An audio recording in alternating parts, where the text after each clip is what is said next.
Bismillahirrahmanirrahim. Assalamualaikum warahmatullahi wabarakatuh. Innal hamdalillah nahmaduhu wa nasta'inuhu wa nastaghfir wa na'udzu billahi min syururi anfusina wa min sayyiati a'malina may yahdihillahu fala mudhillalah wa may yudlilhu fala hadiyalah. Asyhadu an la ilaha illallah wahdahu la syarikalah wa asyhadu anna Muhammadan abduhu wa rasuluhu la nabiyya rasula ba'dah. Puji syukur kehadirat Allah Subhanahu wa taala di mana pada hari ini di hari Ahad alhamdulillah kita bisa berkumpul dalam majelis ilmu yang insya Allah di mana kita akan mendengarkan lantunan tausiah dari guru kita bersama yaitu Ustadz Dr. Firanda Andirja.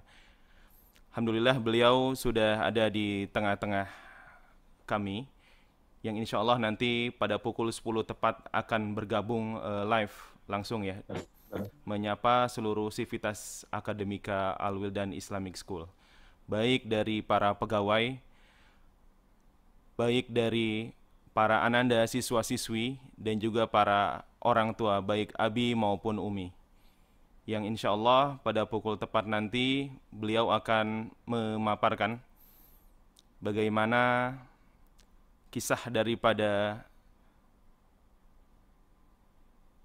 Aisyah radhiyallahu anha sebagai ummul mukminin yang memang banyak sekali ilmu yang akan diberikan gitu ya ke sepeninggal Nabi. Beliau dijadikan rujukan bagaimana menafsirkan hadis-hadis yang memang dijadikan sebagai ijtima nantinya. Dan alhamdulillah pasti akan ada agregasinya, pasti akan ada implementasinya ke dalam dunia pendidikan. Bagaimana sikap, bagaimana implementasi dari istri baginda Rasulullah SAW yang nanti akan dipaparkan begitu ya. Kedekatannya dengan dunia pendidikan, implementasinya dengan dunia pendidikan. Mudah-mudahan Ustadz Firanda sudah siap gitu ya. Insya Allah sebentar lagi beliau akan menyapa kita. Baik teman-teman, Abi Umi dan juga para ananda, alhamdulillah, Insya Allah Ustadz Firanda sudah di tengah-tengah kita nampaknya. Ahlan wa sahlan Ustadz. Assalamualaikum Ustadz Agus. Waalaikumsalam warahmatullahi wabarakatuh. Sudah membaik Ustadz, sudah fit Ustadz. Alhamdulillah sudah membaik. Alhamdulillah, Masya Allah. Ini di Jogja, di Jakarta Ustadz? Iya di Jogja ya benar. Oh di Jogja. Masya Allah. Alhamdulillah, Alhamdulillah. Ya saat ini rangkaian safari kajian Al-Wildan insya Allah perdana akan dibuka oleh Antum Ustaz di part 1 ini. Alhamdulillah, mudah-mudahan Nah, Insya Allah. Nampaknya sudah menjelang pukul 10 ya. Insya Allah kita nanti izin Ustaz di pertengahan mungkin akan memperkenalkan update-update berita daripada Al-Wildan atau nanti sebelum tanya jawab begitu Ustaz. Silakan. Baik. Baik, apakah kita bisa mulai atau menunggu dulu? Silakan bila dimulai. Baik. Baik, insya Allah kita akan mulai kajian pada pagi hari ini pada pukul 10 tepat dan alhamdulillah insya Allah ada sekitar waktu 1 menit ke depan ya Abi Umi yang mudah-mudahan masih bisa mendengarkan informasi update daripada Al-Wildan yang mana memang kita akan mulai proses daripada pengembangan begitu ya cabang-cabang yang ada di Al-Wildan yang mana pada tahun ini insya Allah kita sudah hampir 15 cabang begitu, bahkan 16 cabang yang memang sedang operasional tahun ini atau tahunan ajaran baru mendatang, yaitu Al-Wildan 1 yang ada di Gading Serpong Tangerang, Al-Wildan 2 yang ada di Kaliabang Tengah Bekasi Utara gitu ya, Al-Wildan 3 yang ada di BSD City Tangerang Selatan, Al-Wildan 4 yang ada di Lebak Bulus Jakarta Selatan, Al-Wildan 5 yang ada di Ben Hill Jakarta Pusat. Berikutnya Al-Wildan 7 yang ada di Serang Banten. Berikutnya Al-Wildan 13 yang ada di Cipinang Jakarta Timur. Al-Wildan 10 yang ada di Cipinang Jakarta Timur. Berikutnya Al-Wildan 12 yang ada di Bulak Kapal Bekasi.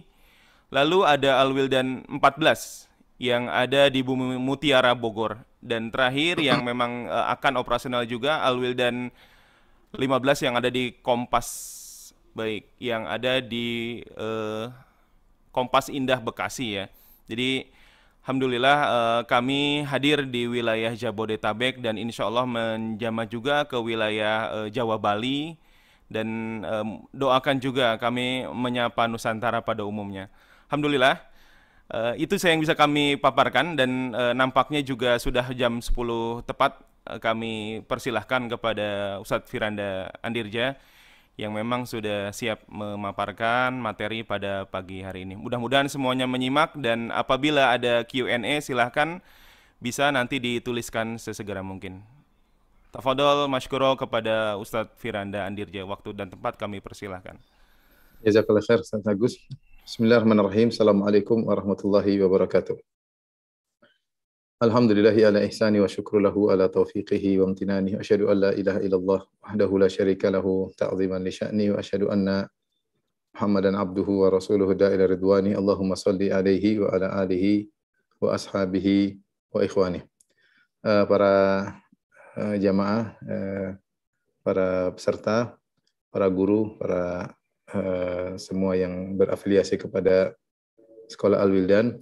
Alhamdulillah pada kesempatan pagi hari ini kita berkumpul bersama dalam rangka untuk belajari salah satu toladan dari Ummul Mukminin Khadijah radhiyallahu taala anha ya. Khadijah radhiyallahu taala anha yaitu istri pertama Nabi sallallahu alaihi wasallam ya, yang sangat dicintai oleh Nabi sallallahu alaihi wasallam. Yang Rasulullah sallallahu alaihi wasallam pernah berbangga di hadapan Aisyah radhiyallahu taala anha. Ketika Aisyah radhiyallahu anha cemburu kepada Khadijah, maka Rasulullah SAW berkata, "Inni qad ruziktu hubbaha." Sungguhnya aku telah dianugerahi oleh Allah bisa mencintai Khadijah. Ya. Jadi Rasulullah SAW bangga bisa mencintai Khadijah dan juga Khadijah bisa mencintai beliau Sallallahu Alaihi Wasallam. Bagaimana kisah wanita yang sangat mulia ini? Ya. Khadijah radhiyallahu taala anha adalah seorang wanita dari nasab yang tinggi, dia adalah dari suku Quraisy dan beliau bernama Khadijah binti Khuwailid bin Asad bin Abdul Uzza bin Qusay bin Kilab ya. Jadi ayahnya kembali bertemu dengan kakek Nabi pada Qusay bin Kilab ya. Jadi menunjukkan dia adalah seorang wanita Quraisy ya. Kemudian ibunya juga Fatimah binti Zaidah yang kembali kepada bin Lu'ay bin Ghalib, sama juga adalah Quraisy. Sehingga dari sisi nasab Khadijah adalah wanita yang nasabnya tinggi, seorang wanita Quraisyiyah dari Quraisy. Dan Khadijah radhiyallahu ta'ala anha memiliki beberapa kelebihan. Di antaranya beliau di zaman jahiliyah sudah diberi gelar dengan At-Tahirah. At-Tahirah artinya beliau adalah wanita yang menjaga diri ya. Beliau wanita menjaga diri, tidak seperti wanita-wanita yang lain yang mungkin mudah bergaul dengan para lelaki ya. Beliau adalah wanita yang menjaga kesuciannya. Selain itu beliau juga adalah wanita yang terkenal cantik dan beliau juga adalah saudagar yang kaya raya ya. Sebelum menikah dengan Nabi sallallahu alaihi wasallam, Khadijah radhiyallahu anha sudah menikah dengan dua lelaki sebelumnya. Ada yang pertama adalah Atiq bin A'idh Al-Makhzumi. Atiq bin A'idh Al-Makhzumi. Kemudian beliau menikah juga dengan Abu Halah An-Nabbash At-Tamimi. Jadi Atiq bin A'idh meninggal dunia, kemudian Khadijah menikah lagi dengan Abu Halah bin Nabbash At-Tamimi. Allah alam, sebagian ahli sirah, ahli sejarah mengatakan beliau menikah dengan Atiq, kemudian punya anak ya, bernama Hindun bintu Atiq. Hindun bintu Atiq. Kemudian ketika beliau menikah dengan Abu Halah An-Nabbash At-Tamimi, beliau juga punya anak namanya Hind bintu Hind. Jadi Hind itu dalam bahasa Arab bisa untuk nama lelaki maupun nama anak perempuan. Jadi anak dari pernikahan dengan Atiq. Ini disebutkan oleh Ibnu Katsir dalam Al-Bidayah wa Nihayah. Jadi Khadijah menikah dengan Atiq bin A'idh al-Makhzumi, punya anak namanya Hind bintu Atiq. Kemudian meninggallah Atiq bin A'idh al-Makhzumi, kemudian dia menikah lagi dengan seorang laki bernama Abu Halah At-Tamimi, punya anak namanya Hind. Hind juga tapi laki-laki. Wallahu alam bisawab, intinya dari pernikahan tersebut beliau punya anak ya. Setelah itu suaminya meninggal lagi ya. Jadi Abu Halah Nabash At-Tamimi ini meninggal lagi ya. Abu Halah bin Nabash At-Tamimi meninggal. Setelah itu akhirnya Khadijah menjanda dan sudah tidak berniat untuk menikah lagi. Banyak lelaki yang datang melamar beliau, Khadijah radhiyallahu taala anha, tapi beliau tidak begitu tertarik ya. Ya, karena beliau sibuk ngurus anak beliau, sibuk juga dengan perdagangan, dan beliau tidak tertarik dengan lamaran-lamaran para lelaki yang datang kepada beliau. Sampai akhirnya Khadijah radhiyallahu anha mendengar tentang seorang lelaki pemuda yang diberi gelar dengan Al-Amin, yaitu Muhammad sallallahu alaihi wasallam. Ya, beliau mendengar tentang Rasulullah sallallahu alaihi wasallam sehingga beliau tertarik dengan Nabi sallallahu alaihi wasallam. Tapi tentunya Khadijah radhiyallahu taala anha tidak sembarang ya memilih lelaki ya. Beliau sudah berumah tangga 2 kali ya. Beliau sudah tahu bagaimana para lelaki dan banyak lelaki yang melamar dan beliau nolak. Kali ini beliau tertarik dengan seorang muda namanya Muhammad bin Abdullah ya, yang terkenal dengan amanah. Di antara kecerdasan Khadijah radhiyallahu taala anha, para ulama menyebutkan Khadijah radhiyallahu taala anha ketika ingin mengetahui lebih jauh tentang Nabi sallallahu alaihi wasallam, ya, maka beliau mengajak Nabi sallallahu alaihi wasallam untuk memperdagangkan barang-barang dagangan beliau untuk melaksanakan mudharabah ya, karena Khadijah radhiyallahu anha punya barang-barang dagangan dan dia bekerja sama dengan sebagian pegawai, sebagian lelaki untuk memperdagangkan barang dagangannya. Ya, dia pemodal, kemudian mereka memperjualbelikan, nanti untungnya dibagi. Maka beliau meminta agar Nabi sallallahu alaihi wasallam ikut memperdagangkan barang dagangannya. Dan Nabi sallallahu alaihi wasallam adalah orang yang ingin membantu pamannya. Kita tahu Nabi sallallahu alaihi wasallam hidup bersama pamannya Abu Talib, dan Abu Talib adalah seorang yang miskin. Seorang yang miskin, sehingga Nabi sallallahu alaihi wasallam membantu pamannya tersebut. Di antaranya Nabi sallallahu alaihi wasallam bekerja menjadi pengembala kambing ya. Sallallahu alaihi wasallam mengatakan kuntu ar'a al-ghanam di ahli Makkah bil qararit. Aku menggembalakan kambing-kambing penduduk kota Mekah, kemudian mendapatkan upah. Yang upah tersebut diantaranya digunakan untuk membantu pamannya Abu Talib. Sekarang ada panggilan untuk bekerja, maka ini menarik bagi Nabi sallallahu alaihi wasallam ya, ingin bekerja membantu pamannya. Maka akhirnya Rasulullah SAW pun bekerja memperjualbelikan barang dagangan milik Khadijah radhiyallahu taala anha. Nah, Khadijah radhiyallahu taala anha ketika memperkerjakan Nabi sallallahu alaihi wasallam, beliau mengirim budaknya yang bernama Maisarah. Maisarah ini budak laki-laki ya, yang bekerja kepada Khadijah radhiyallahu taala anha. Khadijah menugaskan dia untuk menemani Nabi sallallahu alaihi wasallam dalam melakukan perjalanan safar untuk berdagang. Maka akhirnya Nabi sallallahu alaihi wasallam pun bekerja bersama Maisarah memperjualbelikan barang dagangan Khadijah. Dan Nabi sallallahu alaihi wasallam berdagang kemana ada yang menyebutkan Nabi sallallahu alaihi wasallam berdagang sampai ke negeri Syam ya. Dan ini adalah perjalanan sangat jauh ya, dari kota Mekah menuju negeri Syam, perjalanan yang sangat jauh ya, dari Mekah ke Madinah saja sekitar 450 kilo, kemudian dari Madinah ke utara lagi ke negeri Syam sekitar ya 700-800 kilo, sehingga artinya Rasulullah SAW akan menempuh jarak 1000-an kilo lebih untuk memperdagangkan barang dagangan Khadijah radhiyallahu taala anha. Di sini Khadijah lebih bisa mengenal kepribadian Nabi sallallahu alaihi wasallam lebih dekat, lebih jelas, karena Rasulullah sallallahu alaihi wasallam melakukan 2 hal yang 2 hal tersebut bisa diketahui hakikat seseorang, yaitu muamalah, masalah keuangan, yang kedua ketika bersafar ya. Karena kita tahu bahwasanya kita bisa mengetahui hakikat seorang di antaranya dari 3 hal. Sebagaimana datang dalam satu riwayat dari Umar bin Khattab radhiyallahu taala anhu, ada seorang yang bersaksi di hadapan Umar bin Khattab radhiyallahu taala anhu dengan mengatakan, ya, sungguhnya aku mengenal si fulan, aku menjadi saksi baginya. Dia menjadi saksi bagi seorang di hadapan Umar ketika itu Umar adalah khalifah. Maka Umar bertanya, "Fa huwa jarukal adna alladhi ta'rifu lailahu wa naharahu?" Kau mengenal si fulan ini, wahai antum mengenal si fulan ini. Apakah engkau adalah tetangganya yang berdampingan pintu, sehingga kau tahu semua apa yang dia lakukan, kapan dia siangnya bagaimana, malamnya bagaimana. Kalau kau tetangganya, tentu kau kenal siapa dia. Maka orang ini yang bersaksi mengatakan, bukan. La, saya bukan tetangganya. Fa mu'amiluka bid-dinar wa dirham alladaini bihima yustadallu 'alal wara'. Apakah engkau mengenal dia?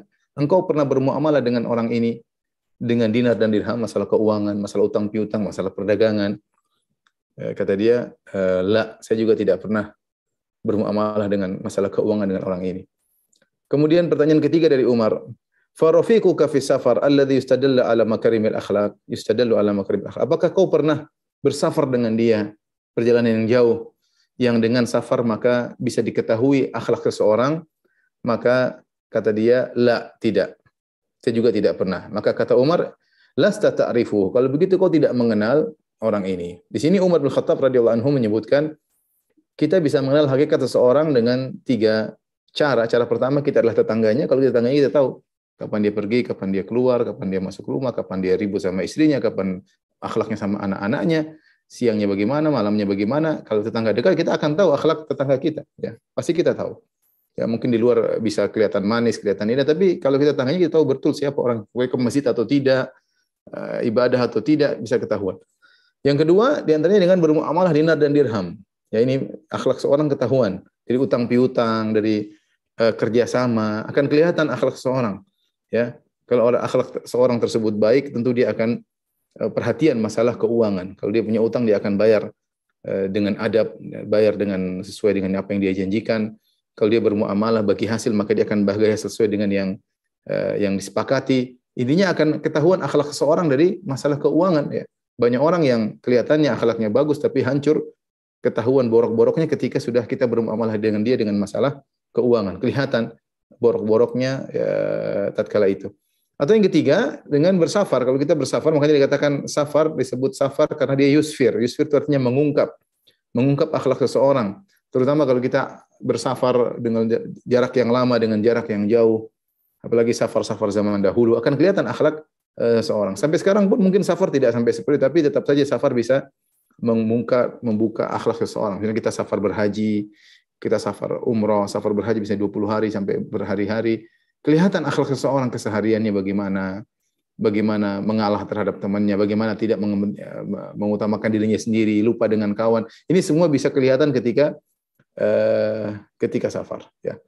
Ketika safar, akhlak seorang bisa kelihatan ketika safar. Nah, Khadijah radhiyallahu anha, di antara cerdasnya beliau ketika ingin mengetahui tentang hakikat Nabi sallallahu alaihi wasallam, maka dia mengetahui dari 2 sisi dia. Sisi pertama, sisi tetangga enggak mungkin karena Khadijah bukan tetangganya Nabi sallallahu alaihi wasallam. Tapi 2 sisi yang lain, safar dan muamalah masalah keuangan, maka bisa diketahui. Karena Nabi kerja sekarang sama Khadijah, kemudian beliau pergi jauh untuk memperjualbelikan barang dagangan Khadijah, bersafar, makanya Khadijah meletakkan Maisarah untuk melihat bagaimana akhlak Nabi sallallahu alaihi wasallam.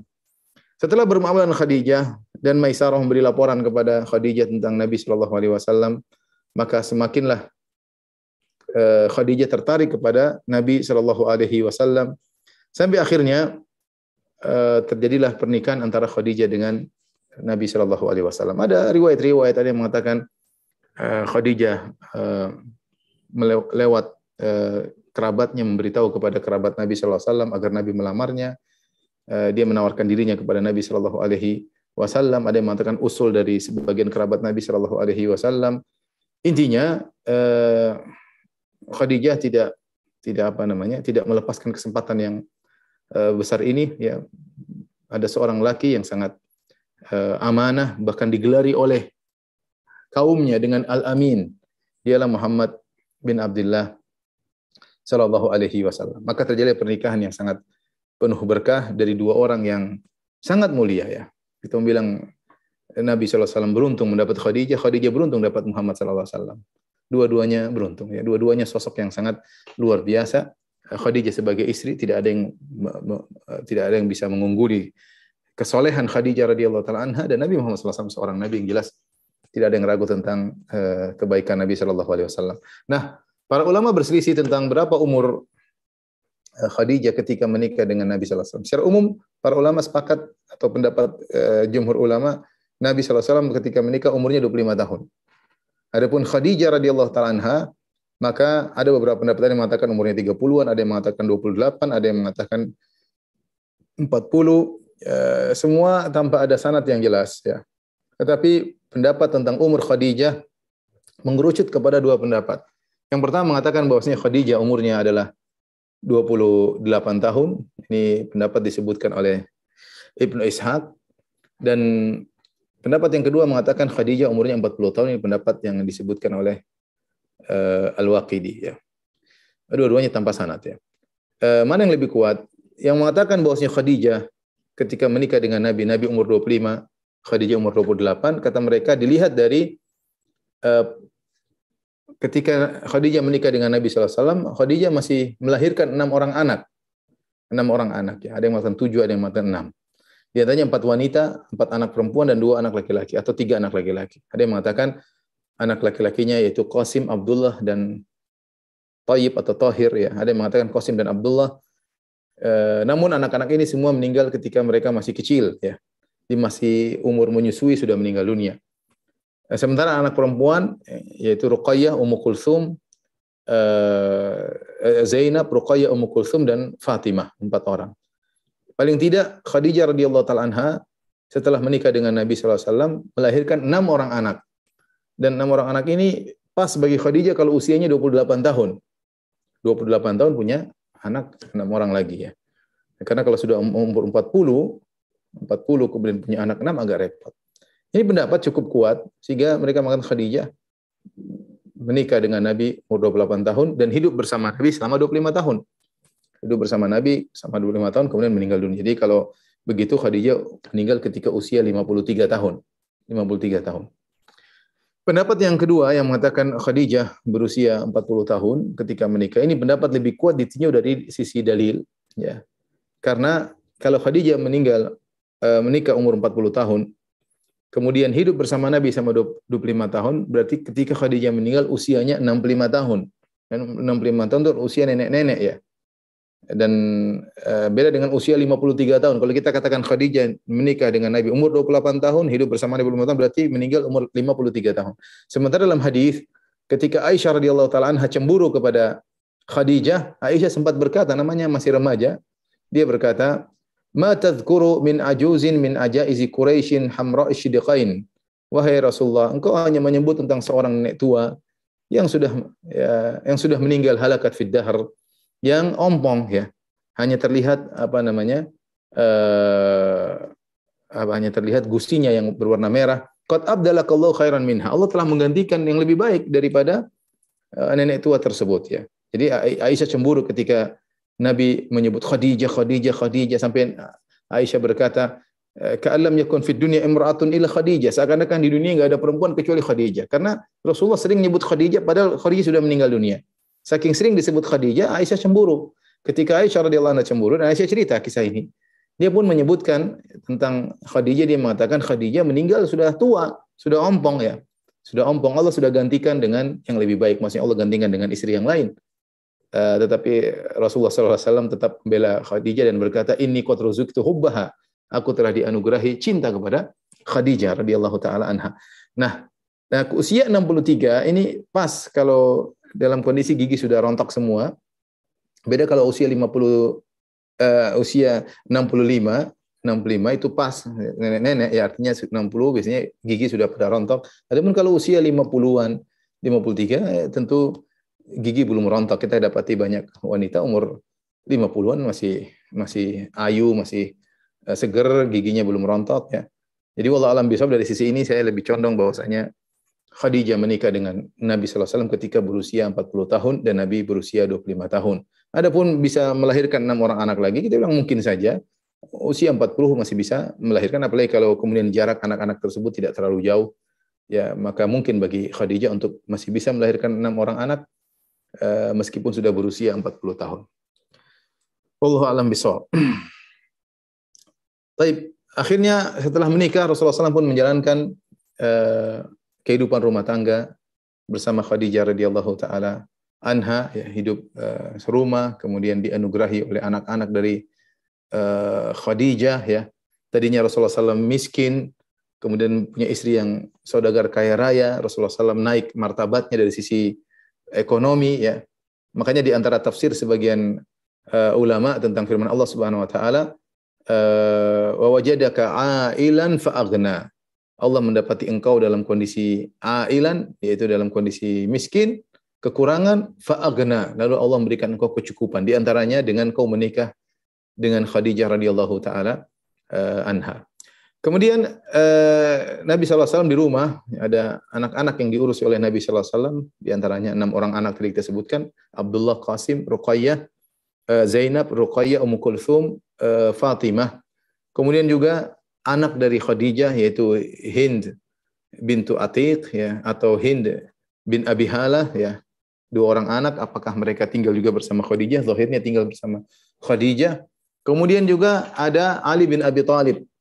Ali bin Abi Thalib. Jadi ketika Rasulullah SAW sudah merasa berkecukupan, Rasulullah SAW ingin menolong pamannya nih, karena Abu Thalib punya anak-anak, di antaranya Thalib, Ja'far, Aqil, sama Ali, ya. Maka Nabi SAW bersama pamannya Al-Abbas bin Abdul Muttalib datang kepada Abu Thalib. Mereka bilang, wahai Abu Thalib, biarlah kami membantu kehidupanmu, serahkan anak-anakmu kepada kami, biar kami yang memelihara. Akhirnya Abu Thalib menyerahkan Ja'far bin Abi Thalib kepada Al-Abbas. Kamu pelihara anakku Ja'far. Adapun Ali dilepaskan kepada Nabi. Jadi Ali disuruh ikut bersama Nabi SAW. Adapun Thalib dan Aqil bersama Abu Thalib. Ya. Thalib meninggal dalam kondisi kafir. Aqil, Ja'far semuanya masuk Islam. Tapi intinya akhirnya Ali bin Abi Thalib dibawa ke rumah Nabi Shallallahu Alaihi Wasallam. Bertambahlah anak lagi di situ, ya, tinggal di rumah Nabi Shallallahu Alaihi Wasallam. Kemudian ada lagi anak yang lain yang disebut dengan Zaid bin Harithah. Zaid bin Harithah radhiyallahu anhu adalah seorang budak yang dibeli oleh Hakim bin Hizam. Hakim bin Hizam adalah ponakan dari Khadijah radhiyallahu taala anha. Ponakan Khadijah radhiyallahu anha, dan dia membeli budak yang bernama Zaid bin Harithah. Kemudian budak ini dihadiahkan kepada bibinya, kepada tantenya itu Khadijah radhiyallahu taala anha. Kemudian Khadijah memberikan kepada Nabi hadiah budak tersebut, Zaid bin Harithah. Akhirnya Zaid bin Harithah menjadi budaknya Nabi sallallahu alaihi wasallam, dan akhirnya Zaid bin Harithah diangkat menjadi anak angkat Nabi sallallahu alaihi wasallam, sampai-sampai orang menamakan Zaid dengan Zaid bin Muhammad. Zaid bin Muhammad. Jadi kita bisa bayangkan rumah Nabi SAW ketika itu ada beberapa anak, ya. Ada kalau ada pun anak laki-laki Nabi sudah meninggal, yaitu Abdullah dan Qasim sudah meninggal ketika masih dalam masa susuan. Tapi ada anak yang lain di situ, ada Zainab, ada Ruqayyah, ada Ummu Kulthum, ya, ada Fatimah, ya. Kemudian tadi ada mungkin anak-anaknya Khadijah, ada Hind bintu Atiq, ada Hind bin Abi Halah. Kemudian ada Ali bin Abi Thalib, kemudian juga ada Zaid bin Harithah. Ramai di rumah Nabi SAW, semua dirawat oleh Nabi SAW ketika itu.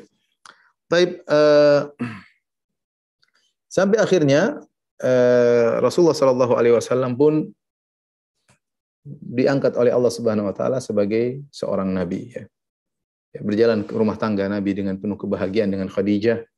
Ya. Setelah 15 tahun kehidupan rumah tangga, ya, ketika Nabi berusia 40 tahun, maka Nabi diangkat menjadi seorang Rasul. Adapun awal Nabi SAW diangkat menjadi seorang Rasul, yaitu sebagaimana disebutkan dalam hadis dalam Sahih Bukhari, dalam kitab Badil Wahyi, Aisyah radhiyallahu taala anha menceritakan bahwasanya yang pertama kali terjadi bagi Nabi SAW, yaitu awwalu ma budi'a bihi Rasulullah SAW minal wahyi ar-ru'ya as-sadiqah fi an-naum. Rasulullah SAW sering mimpi, dan mimpi tersebut ja'at misla falaqi subhi. Mimpi yang dilihat oleh Nabi SAW itu seperti cahaya subuh, itu benar-benar jelas. Sebenarnya mengatakan apa yang Rasulullah lihat dalam mimpi terjadi. Sering begitu. Rasulullah lihat suatu mimpi terjadi. Ini terjadi berbulan-bulan. Ada yang mengatakan 6 bulan. Rasulullah SAW selalu mimpi terjadi. Ini aneh, tapi ini kejadian. Ini awal Rasulullah SAW akan diangkat menjadi seorang nabi. Dan ada kejadian-kejadian aneh seperti Rasulullah SAW di Mekah ada batu yang beri salam kepada Nabi SAW. Inni a'lamu hajaran bi Makkah kana yusallimu alayya wa ana a'riful an. Kata Nabi SAW, dulu ada batu di kota Mekah. Kalau saya lewat dia selalu beri salam kepada saya. Dan saya tahu sekarang batu tersebut di mana ya. Ada kejadian-kejadian aneh ya. Sebelumnya juga Rasulullah SAW ketika masih kecil pernah dibelah dadanya oleh malaikat Jibril ketika Rasulullah SAW masih di masa susuan di Halimah Sa'diyah di Bani Sa'ad di Taif. Di antara kejadian aneh yang dialami oleh Nabi sebelum Nabi diangkat menjadi seorang Rasul sallallahu alaihi wasallam adalah mimpi ru'ya shadiqah, mimpinya jelas, tidak seperti kita kalau mimpi kadang mimpi tahu-tahu ke sana, tahu-tahu kemari, tahu-tahu pindah kota, tahu-tahu macam-macam, campur carut marut, adghathul ahlam, campur carut marut. Adapun Nabi SAW mimpi jelas, mimpi seperti jelas dan kejadian tersebut terjadi. Ada yang mengatakan Rasulullah SAW mimpi sampai 6 bulan. Setelah itu hubbiba ilaihi al-khala. Rasulullah SAW setelah itu suka untuk menyendiri. Maka beliau pun pergi ke Gua Hira, yatahannath, beliau beribadah kepada Allah Subhanahu wa taala. Ya, ada yang mengatakan beliau merenungkan tentang beliau ingin lebih dekat mengenal Allah Subhanahu wa taala. Beliau melihat bagaimana kondisi kaum musyrikin yang penuh dengan kerusakan, perzinahan merajalela, judi merajalela, ya. Bunuhan di antara kabilah terjadi, judi, minum khamar, ya, membunuh anak-anak, banyak kesyirikan, berhala-berhala disembah, banyak sekali. Jadi beliau ingin menyendiri.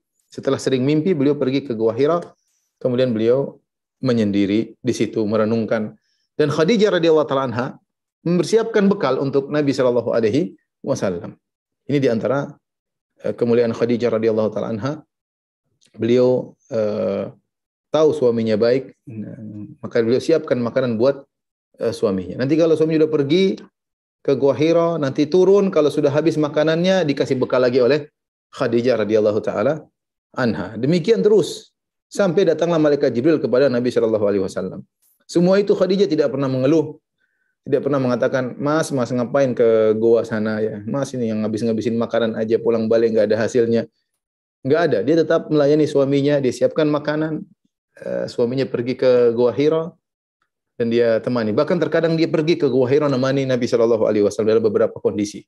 Ya, artinya benar-benar Khadijah radhiyallahu anha berusaha melayani suaminya dengan sebaik-baiknya. Padahal waktu itu belum jadi nabi, tapi dia tahu Rasulullah SAW orang yang baik ya. Sampai akhirnya datang malaikat Jibril, kemudian dalam bentuk manusia mendekap Nabi sallallahu alaihi wasallam, mengatakan Iqra, bacalah, sebagaimana kisah yang masyhur. Rasulullah mengatakan ma ana biqari, aku tidak bisa baca. Kemudian didekap lagi, dilepas lagi sampai sesak nafas. Iqra, bacalah, kata Nabi sallallahu alaihi wasallam, ma ana biqari, saya tidak bisa baca. Sampai 3 kali, baru kemudian malaikat Jibril menuntun Nabi sallallahu alaihi wasallam mentalqin dengan baca Iqra bismi rabbikal ladzi khalaq, khalaqal insana min 'alaq, Iqra wa rabbukal akram alladzi 'allama bil qalam, 'allamal insana ma lam ya'lam. Setelah itu Nabi sallallahu alaihi wasallam pun ketakutan, beliau pun turun dari Gua Hira, ya, menghadapi kondisi yang aneh. Kok tiba-tiba ada orang lelaki di sini memeluk dia, tidak bisa berkutik apa-apa, terus suruh baca sesuatu yang indah. Iqra bismi rabbikal ladzi khalaq, bacaan yang bacalah dengan menyebut nama Tuhanmu yang menciptakan. Suatu hal yang menakjubkan bagi Nabi sallallahu alaihi wasallam, dia bercampur antara ketakutan dengan antara kebahagiaan. Ya, Rasulullah SAW bingung apa yang dia hadapi. Maka dia pun turun dari Gua Hira bertemu dengan istrinya Khadijah dalam kondisi ketakutan. Kemudian dia mengatakan zammiluni, selimuti aku. Khadijah radhiyallahu anha ambil selimut kemudian menyelimuti suami. Dalam sebagian riwayat subbu alayya bima'in barid. Rasulullah ketakutan, gemetar ya tubuhnya. Dia mengatakan, wahai Khadijah, tuangkan air dingin ke badanku. Dan semuanya dilakukan oleh Khadijah. Khadijah tidak mengatakan, ada apa mas, tunggu dulu, cerita dulu. Enggak. Khadijah langsung disuruh oleh Rasulullah, langsung dia nurut ya. Suruh ambil selimut, langsung nurut. Dibiarkan suaminya baru berbicara. Ini laqad khashitu ala nafsi. Aku khawatir suatu menimpa diriku. Maka itu pernah mengatakan Rasulullah SAW takut dia gila, takut dia terkena penyakit, takut dia karena kejadian aneh. Maka Khadijah radhiyallahu taala anha menenangkan Nabi sallallahu alaihi wasallam dengan perkataannya, "Kalafallahi abshir la yukhzikallahu abada." Sekali-sekali tidak demi Allah, wahai suamiku, Allah tidak akan menghinakan engkau selama-lamanya. Innaka latasilur rahim, engkau suka menyambung silaturahmi. Wa tasduqul hadis, engkau suka jujur, selalu jujur dalam berkata. Wa taksibul ma'dum, engkau bekerja untuk orang yang tidak punya penghasilan sama sekali. Wa tahmilul kalla, ada orang yang berat beban hidupnya kau bantu. Ya, wa taqrid dhaif, kau suka menjamu tamu. Wa tu'inu ala nawaibil haq, engkau bantu orang yang terkena musibah. Orang seperti engkau ini tidak akan dihinakan oleh Rabbul Alamin. Lihat ini Khadijah radhiyallahu anha. Ini Nabi belum jadi, artinya dia belum tahu Nabi akan jadi Nabi ya. Tapi dia berdalil dengan suatu yang kenyataan yang dilihat dalam kehidupan. Maksudnya orang yang seperti ini tidak akan dihinakan oleh pencipta alam semesta. Yang suka jujur dalam berkata, nyambung silaturahmi, bantu orang susah, menjamu tamu, ya, bekerja untuk orang yang kesusahan, memikul beban kehidupan orang lain. Orang sebenarnya tidak akan dihinakan oleh Allah Subhanahu wa taala. Khadijah dalilnya apa? Dalilnya istiqra. Dia melihat kenyataan dari perjalanan kehidupan dia, orang-orang seperti itu biasanya dimuliakan oleh Allah Subhanahu wa taala. Nah, kamu suamiku seperti itu, berarti kau tidak akan dihinakan oleh Allah Subhanahu wa taala. Dengan demikian Rasulullah menjadi tenang. Rasulullah menjadi tenang dia. Ini di antara cerdasnya Khadijah radhiyallahu anha. Dia tidak banyak ngomong, dia ngomong dengan sesuatu yang Rasulullah juga tahu akan hal tersebut. Ini sunnatullah, hukum alam. Orang seperti ini tidak akan dihinakan. Dan Rasulullah tahu akan hal tersebut. Maka ketika diberitahu oleh Khadijah, Rasulullah pun tenang. Ya, Rasulullah pun tenang. Ini seorang istri yang saleh seperti itu harusnya menenangkan. Kalau suaminya lagi gelisah, suaminya lagi galau, lagi kalut, ya, maka ditenangkan, bukan semakin diprovokasi, dikompori semakin.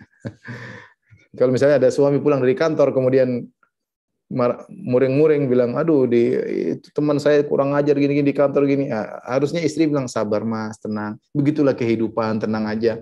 Yang penting kamu baik ini. Kalau istri yang provokator, oh iya, siapa mas itu? Emang kurang ajar tuh laki-laki itu. Istrinya pun kurang ajar sama dengan dia. Ini tambah pusing, tambah stres suami. Tapi lihatlah bagaimana Khadijah radhiyallahu anha menenangkan Nabi sallallahu alaihi wasallam. Setelah itu bukan cuma sampai di situ. Agar benar-benar suaminya tenang, Khadijah mencari orang yang memiliki ilmu tentang masalah ini. Tersebutlah Waraqah ibn Naufal. Waraqah ibn Naufal sepupunya Khadijah radhiyallahu taala anha, dan dia adalah seorang yang mengerti tentang Nasrani, ini beragama Nasrani, bahkan dia menyalin Injil dengan bahasa Arab. Artinya dia tahu tentang masalah-masalah kenabian.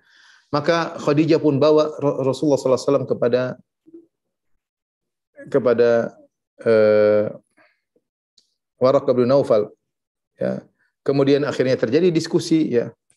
Waraqah berkata, "Ya bna akhi, madza tara? Apa yang kau lihat, wahai Muhammad?" Maka Rasulullah SAW mengkabarkan, "Saya melihat ini dan ini dan ini." Maka Waraqah berkata, "Hadzan namus alladzi unzila ala Musa."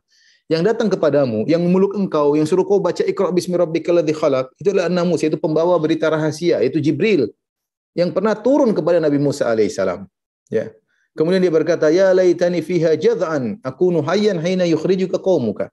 Seandainya ketika kau akan diusir oleh kaummu, aku masih segar, masih kuat.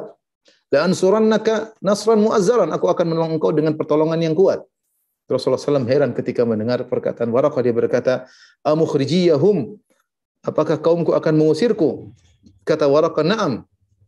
Lam ya'ti rajulun qad bimithli ma ji'ta bi illa udi." Tidak seorang pun datang dengan membawa apa yang seperti kau bawa ini, itu seorang rasul, kecuali akan dimusuhi oleh kaumnya. Ya, wa in yudrikni yaumuka ansurka nasran mu'azzaran. Kalau hari tersebut aku masih hidup, di mana kau diusir, aku akan tolong engkau dengan pertolongan yang kuat. Tapi tidak lama kemudian Waraqah meninggal dunia. Tapi intinya, ini di antara cerdasnya Khadijah radhiyallahu anha menenangkan suaminya. Bukan cuma itu, dia bawa kepada orang yang ngerti akan masalah ini, sehingga ditenangkan bahwasanya jangan kau takut, itu bukan kegilaan, itu bukan orang jahat, yang datang kepadamu adalah Jibril yang pernah turun kepada Nabi Musa alaihissalam, sehingga Nabi menjadi semakin tenang. Nabi menjadi semakin tenang. Dan ini istri yang soleha seperti itu, berusaha menghadapi permasalahan, bukan memperkalut, semakin menambah permasalahan, semakin galau, semakin kalut, semakin sulit, semakin rumit. Dia memudahkan permasalahan. Kalau suaminya lagi galau, dia tenangkan ya. Seperti itu ya. Sebagaimana dilakukan oleh Khadijah radhiyallahu taala anha.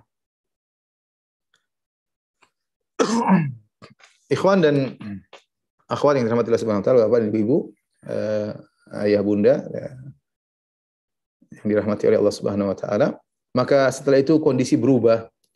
Jadilah Nabi Shallallahu alaihi wasallam menjadi seorang rasul. Dia punya tugas yang berat. Ya ayyuhal muddatsir qum fa'anzir. Wahai orang yang berselimut, bangunlah dan berilah peringatan. Rasulullah SAW pun mulai berdakwah. Subhanallah, Allah mentakdirkan dia memiliki seorang istri yang soleha seperti Khadijah radhiyallahu anha yang menemani perjalanan berat yang dihadapi oleh Nabi Shallallahu alaihi wasallam. Ya. Kita tahu Nabi SAW akan menghadapi ujian yang sangat berat. Beliau berdakwah sementara semua orang menyembah berhala. Ya. Tapi Khadijah radhiyallahu taala anha menemani Nabi dengan semaksimal mungkin, ya. Maka orang yang pertama masuk Islam adalah Khadijah. Orang yang pertama masuk Islam adalah Khadijah. Ini di antara keistimewaan Khadijah. Dan Nabi SAW bersabda, "Man sanna fil Islami sunnatan hasanatan falahu ajruha wa ajru man amila biha ba'dahu." Siapa yang beri contoh yang baik dalam Islam dengan contoh yang baik, maka bagi dia pahalanya dan pahala orang mengikutinya. Khadijah adalah orang pertama masuk Islam karena dia pertama kali beriman kepada Nabi sallallahu alaihi wasallam, ya. Sehingga orang-orang yang masuk Islam setelah Khadijah mendapat bagian daripada pahala mereka karena dia yang memberi contoh pertama beriman kepada Nabi Muhammad SAW. Sebelum Abu Bakar, sebelum Ali, sebelum Zaid, yang pertama beriman Khadijah radhiyallahu taala anha, ya. Kemudian di antara keistimewaan Khadijah tadi, Khadijah radhiyallahu anha menenangkan hati Nabi SAW ketika ada masalah. Ini sangat penting bagi seorang dai seperti Nabi Muhammad SAW, karena di luar dia akan dicaci maki, dituduh dengan tuduhan tidak-tidak, dikatakan orang gila, dikatakan dukun, dikatakan penyihir, dikatakan penyair gila, dikatakan orang keluar ada tradisi nenek moyangnya, tuduhan macam-macam, ya, dikatakan dusta. Dia kalau di luar menghadapi gejolak yang begitu besar, begitu pulang ketemu dengan Khadijah semuanya bisa beres, ya. Makanya ini penting, ya, karena kita berumah tangga, kalau memiliki istri yang soleha, maka itu nikmat yang sangat luar biasa. Ketika seorang pulang lagi galau ketemu dengan istri yang soleha, yang menenangkan hatinya, semua beban itu bisa sangat berkurang, ya. Sangat berkurang. Makanya ada teman saya pernah bilang, saya di luar, ya, mau ada masalah apa yang penting kalau pulang istri senyum selesai, ya. Tapi kalau di luar saya dipuji-puji orang tapi pulang ketemu diomelin istri, kayaknya dunia jadi hancur, ya. Jadi inilah peran Khadijah dan ini sangat dibutuhkan oleh Nabi SAW. Di masa-masa sulit Rasulullah SAW berdakwah, butuh ada penyejuk hati di rumah. Allah pilihkan Khadijah bagi Nabi SAW yang siap mendengar curhatan Nabi setiap saat, yang siap untuk menenangkan hati Nabi Muhammad SAW setiap saat. Dialah Khadijah radhiyallahu taala anha dengan beban berat yang ada di rumahnya, ngurus anak-anak, ya. Yang ngurus anak-anak bukan sedikit, ada anaknya berapa, kemudian Zaid bin Harith, Ali bin Abi Thalib, kemudian anak-anak dari suami sebelumnya. Khadijah pekerjaannya berat, tapi tetap saja ketika suaminya datang dia menenangkan hati suaminya. Kemudian di antara keistimewaan Khadijah menyumbangkan seluruh hartanya untuk berdakwah di jalan Allah Subhanahu wa taala, ya. Ini di antara keistimewaan Khadijah. Di antara keistimewaan Khadijah juga, ya, dia nanti dalam peristiwa pemboikotan Bani Hashim, dia rela menemani Nabi diboikot. Bani Hashim diboikot selama 3 tahun, ya, diboikot sehingga tidak bisa beli barang, tidak bisa jual barang, tidak boleh interaksi dengan kabilah yang lain, sehingga banyak yang kelaparan, banyak yang meninggal dunia. Khadijah radhiyallahu anha menemani Nabi SAW dalam pemboikotan tersebut. Kalau dia mau keluar sebenarnya bisa, ya, tapi tidak, dia menemani Nabi SAW dalam kondisi yang sulit tersebut. Kemudian di antaranya Khadijah, dari Khadijah lah seluruh anak-anak Nabi sallallahu alaihi wasallam. Kecuali Ibrahim dari Maria Al-Qibtiyah. Ibrahim anak Nabi dari Maria Al-Qibtiyah itu pun meninggal ketika masih dalam susuan. Tapi anak-anak Nabi yang lain semua dari Khadijah radhiyallahu taala anha, ya. Oleh karenanya Nabi sallallahu alaihi wasallam, ya, sangat cinta kepada Khadijah. Bahkan setelah Khadijah radhiyallahu anha meninggal dunia, Nabi tetap selalu mengenang Khadijah. Perjalanan dakwah Nabi penuh dengan kesulitan, dan mulai usia Nabi berusia 40, ketika itu sudah berusia 55, ya sudah mulai tua ya. Ya kalau menikah umur 40 berarti sudah 55 tahun. Kemudian Nabi berdakwah sampai pada tahun 10 kenabian. 10 kenabian terjadi atau tahun 7 kenabian. Tahun 7 kenabian terjadi peristiwa pemboikotan. Yang tadi kita sebutkan Bani Hashim seluruhnya diboikot. Ya, masuk di Syi'ab Abi Thalib, suatu tempat lahan milik Abi Thalib. Mereka tinggal semua di situ, Bani Hashim, baik kafir maupun mukmin semuanya gabung. Diboikot oleh orang Quraisy yang lainnya. Tidak boleh beli makanan, tidak boleh jualan barang. Mereka kelaparan ya. Hakim bin Hizam ponakannya Khadijah sering kirim makanan buat Khadijah. Khadijah tetap bertahan di situ. Setelah akhirnya pemboikotan tersebut selesai dalam kisah yang panjang ya, setelah itu sekitar tahun 10 kenabian Khadijah meninggal dunia. Ya, mungkin karena letih, karena hidup yang sulit dalam masa pemboikotan selama 3 tahun. Khadijah meninggal dunia, kemudian tidak lama lagi meninggal Abu Thalib. 2 orang yang sangat dicintai oleh Nabi SAW meninggal di tahun yang sama. Ada yang mengatakan Abu Thalib terlebih dahulu baru Khadijah, ada yang mengatakan Khadijah baru Abu Thalib. Intinya ini 2 orang yang membantu dakwah Nabi SAW. Kalau di luar rumah yang membantu Nabi Abu Thalib. Abu Thalib pamannya yang kafir, musyrik, tapi membela Nabi SAW. Tidak ada yang berani mengganggu Nabi SAW di luar sana. Tidak ada yang berani menyakiti fisik Nabi SAW selama Abu Thalib masih hidup. Dia pasang badan. Ya, ternyata Abu Thalib meninggal dunia. Di rumah ada yang selalu membela Nabi dengan supportnya, ya, dengan semangatnya. Khadijah radhiyallahu anha. Jadi Nabi semangat ya, dakwah di luar ada Abu Thalib, di dalam rumah ada Khadijah. Khadijah meninggal, Abu Thalib juga meninggal. Sampai sebagian ulama menamakan tahun meninggalnya Khadijah dengan Amul Huzn. Itu tahun kesedihan. Rasulullah SAW sangat berat menghadapi tahun tersebut. Ya, Khadijah meninggal dunia. Dan meninggal dunia dalam kondisi hidup yang lagi sulit-sulitnya. Nabi lagi dimusuh-musuhi. Tidak seperti istri Nabi yang lain. Istri Nabi yang lain sempat mendapati bagaimana Nabi di Madinah. Kemudian Nabi menjadi pemimpin kota Madinah. Ya, ada kehidupan nyaman, ketentraman. Ya. Beda dengan Khadijah. Khadijah tidak pernah mendapati masa senang bersama Nabi, artinya selalu sulit. Jadi sejak Nabi berdakwah, kum fa'anzir, sejak Nabi diangkat menjadi seorang Rasul, sampai Khadijah meninggal selalu sulit terus. Selalu sulit. Ya. Selalu mengalami kesulitan. Ya. Makanya jasa Khadijah sangat besar ya. Makanya Rasulullah SAW pernah mengatakan tentang Khadijah, amanat bi idh kafara biyan nas. Khadijah ini beriman kepadaku ketika semua orang ya kafir kepadaku. Dia beriman sendirian ketika semua orang kafir kepada aku. Wa wasatni bimaliha. Dia membantu aku dengan seluruh hartanya, kata Nabi sallallahu alaihi wasallam. Dan Allah memberikan rezeki berupa anak dari Khadijah radhiyallahu taala anha. Bagaimana aku tidak mencintai Khadijah, kata Nabi sallallahu alaihi wasallam. Jasanya sangat besar ya. Taib. Setelah Khadijah radhiyallahu taala anha meninggal, ya, Rasulullah sallallahu alaihi wasallam kemudian menikah dengan Aisyah radhiyallahu taala anha, ya, tapi belum digauli. Kemudian setelah itu Rasulullah menikah dengan Saudah bintu Zam'ah. Kemudian Rasulullah menikah dengan wanita-wanita yang lain, ya, sampai 9 istri Nabi sallallahu alaihi wasallam, tetapi tetap Nabi selalu mengenang Khadijah radhiyallahu taala anha, ya.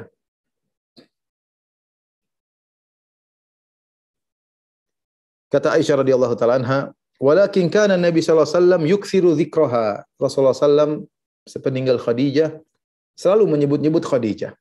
Wa rubbama dhabaha syat thumma yuqatti'uha a'dha'an. Terkadang Nabi sallallahu alaihi wasallam menyembelih seekor kambing kemudian dipotong-potong, thumma yab'atsuha fi sadaiqi Khadijah. Kemudian Rasulullah sallam bagi-bagi ke teman-teman Khadijah.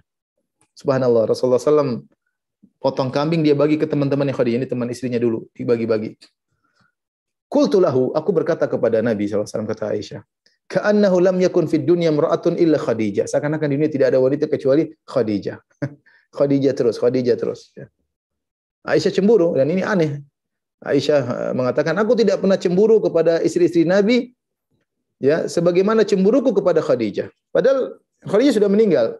Adakah wanita sudah meninggal dicemburui? Ada, yaitu Khadijah. Siapa yang cemburu? Aisyah.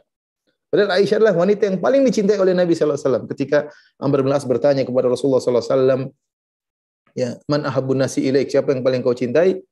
Kata Nabi sallallahu alaihi wasallam, Aisyah. Aisyah sangat dicintai oleh Nabi SAW daripada istri-istri yang lain, dan para sahabat tahu Aisyah paling dicintai daripada istri-istri yang lain.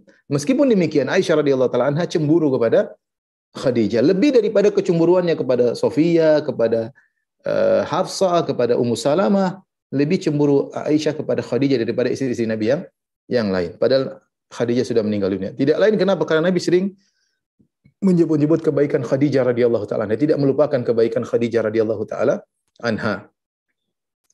Bahkan suatu hari istadzanat Halah bintu Khuwailid. Suatu hari saudarinya Khadijah, Halah, entah adiknya Khadijah atau kakaknya Khadijah, saudari perempuannya Khadijah, datang untuk pintu ya, untuk ketemu Nabi sallallahu alaihi wasallam di rumah Aisyah. Fa arafa istidzana Khadijah farta'ali dzalika faqala Allahumma Halah. Ketika Nabi mendengar suara Halah, Rasulullah terkejut, kaget, seakan-akan bahagia. Dia bilang, "Ya Allah, itu Halah ya." Benar, ternyata Halah. Kenapa? Karena suara Halah mirip dengan suara Khadijah. Kita dapati seperti itu ya. Seperti istri saya juga punya saudari, suaranya mirip dengan istri saya ya. Sama seperti Khadijah punya saudari, suaranya mirip dengan Khadijah. Jadi ketika saudarinya datang ngetuk pintu mau ketemu Nabi, Rasulullah langsung ingat kepada Khadijah radhiyallahu taala anha. Sampai tadi disebutkan, saking seringnya Khadijah disebut sampai Aisyah pun cemburu. Dia berkata, "Ma tadhkuru min ajuzin min ajaiz Quraisyin hamra'u shidqain." Yang kau sebutkan hanya seorang nenek dari nenek orang Quraisy yang sudah meninggal dunia, yang ompong, halakat fid dahr qad abdalakallahu khairan minha. Allah sudah gantikan yang lebih baik. Nabi menjawab kepada Aisyah, "Ma abdalani Allahu khairan minha." Allah tidak pernah menggantikan yang lebih baik daripada Khadijah. Kenapa? Qad amanat bi id kafara biyan nas. Dia beriman kepadaku ketika seluruh orang kafir kepadaku. Wa saddaqatni id kadzdzabani an-nas. Dia membenarkan aku ketika semua orang mendustakan aku. Wa wasatni bimaliha id haramani an-nas. Dia membantuku dengan seluruh hartanya ketika orang semua pelit kepada aku, dia membantuku. Wa razaqani Allahu azza wa jalla waladaha id haramani auladan nisa. Dan dialah aku memiliki anak-anak. Kata Aisyah setelah itu, "Walladzi ba'atsaka bil haqq, la adzkuruha ba'da hadza illa bi khair." Aisyah menyesal, dia mengatakan, "Demi Allah yang mengutusmu dengan kebenaran, wahai suamiku, la adzkuruha, aku tidak akan menyebut Khadijah setelah ini kecuali dengan kebaikan." Ya. Karena Rasulullah ingatkan, kenapa saya seperti ini? Jasa istriku ini sangat besar, wahai Aisyah. Sehingga Aisyah sadar kenapa Rasulullah sering menyebut Khadijah. Ya, Rasulullah tidak melupakan jasa istrinya, yaitu Khadijah radhiyallahu taala anha. Oleh karenanya Khadijah radhiyallahu taala anha dijamin masuk surga ya, dijamin masuk surga. Dia orang pertama yang masuk Islam. Dalam satu hadis ketika Jibril datang kepada Nabi sallallahu alaihi wasallam, datang ke rumah Nabi dan Khadijah lagi di luar mau pulang, maka Jibril berkata, "Ya Rasulullah, hadhi Khadijatu qad atat ma'ah ina'un fihi idamun aw ta'amun aw syarabun." Wahai Rasulullah, ini Khadijah akan datang menemuimu dan dia lagi bawa tempayan isinya ada makanan atau ada kuah sayur atau kuah daging ya, atau minuman. Fa idza hiya atatka faqra 'alaiha as-salam min rabbiha. Kalau istrimu Khadijah datang wahai Rasulullah, sampaikanlah kepadanya bahwasanya Allah kirim salam, Rabbnya kirim salam kepadanya. Wa minni, dan salam juga dariku. Wa basyirha bi baitin fil jannah, dan beri kabar gembira kepada Khadijah tentang suatu rumah di surga min qasabin, yang terbuat dari mutiara besar. La sakhaba fihi wala nasab, tidak ada hiruk pikuk di situ dan tidak ada teriakan-teriakan di situ. Jadi subhanallah, Khadijah, Allah kirim salam kepada Khadijah. Jibril kirim salam kepada Khadijah. Kita kalau kirim salam sama pejabat, kirim salam sama syekh, kita bahagia luar biasa. Ini kirim salam Allah Subhanahu wa taala, kirim salam kepada Khadijah radhiyallahu taala anha. Kemudian juga Jibril kirim salam. Kemudian salam tersebut disertai dengan kabar gembira, kau akan dapat istana di surga yang terbuat dari qasab, dari lu'lu'ah, dari mutiara raksasa yang besar, yang mutiara. Kemudian tidak ada hiruk pikuk di situ, tidak ada suara teriak-teriakan dan tidak ada keletihan. Kata para ulama, karena Khadijah radhiyallahu taala anha al-jazaa' min jinsil amal, balas sesuai dengan perbuatan. Selama beliau berumah tangga dengan Nabi sallallahu alaihi wasallam, dia tidak pernah mengangkat suaranya di hadapan Nabi sallallahu alaihi wasallam. Tidak pernah mengangkat suaranya, tidak pernah membantah Nabi sallallahu alaihi wasallam. 25 tahun berumah tangga bersama Nabi, tidak pernah mengangkat suara ya, sehingga membuat Nabi sangat sayang kepadanya ya. Kemudian letih, selama itu dia letih ngurusin anak-anak Nabi sallallahu alaihi wasallam, suaminya sibuk berdakwah, belum ngurusin Nabi sallallahu alaihi wasallam, hartanya semua buat Nabi, dia letih. Maka dibalas di hari kiamat kelak di surga tanpa ada suara teriak-teriakan dan tanpa ada keletihan sama sekali. Keletihan cuma waktu di dunia, di akhirat sudah tidak ada keletihan lagi bagi Khadijah radhiyallahu taala. Saya katakan tadi, di antara Khadijah tidak merasakan kenikmatan duniawi. Artinya dia hidup di zaman Nabi lagi sulit-sulitnya. Beda ketika Nabi sudah ke Madinah. Nabi sudah punya pasukan, Nabi sudah punya istilahnya negeri kaum muslimin ya. Nabi dapat menang dalam peperangan, dapat ghanimah. Zaman Khadijah enggak, Khadijah hidupnya susah. Saya meninggal dunia hidup dalam kondisi apa? Susah. Tapi senantiasa menemani Nabi sallallahu alaihi wasallam sampai akhir hayatnya. Maka pantaslah dia mendapatkan surga dari Allah Subhanahu wa taala. Baik, ikhwan dan akhwat yang rahmatillah Subhanahu wa taala. Suatu hari Rasulullah sallallahu alaihi wasallam dalam perang Badar ya. Rasulullah SAW mengenang kembali Khadijah radhiyallahu taala anha. Ya. Jadi ketika terjadi perang Badar, jadi Khadijah radhiyallahu anha punya anak perempuan tadi Zainab, ada Ruqayyah, Ummu Kulthum, Fatimah ya. Zainab ketika menikah dengan Abul As bin Rabi' ya. Abul As bin Rabi', karena Abul As ini anaknya Hala, dia adalah ponakannya Khadijah. Jadi ketika Rasulullah SAW mencarikan suami buat Zainab, maka Khadijah mengatakan, wahai Rasulullah, ada ponakanku, biar dia menikah dengan Zainab. Maka menikahlah Zainab dengan Abul As bin Rabi', ponakannya Khadijah.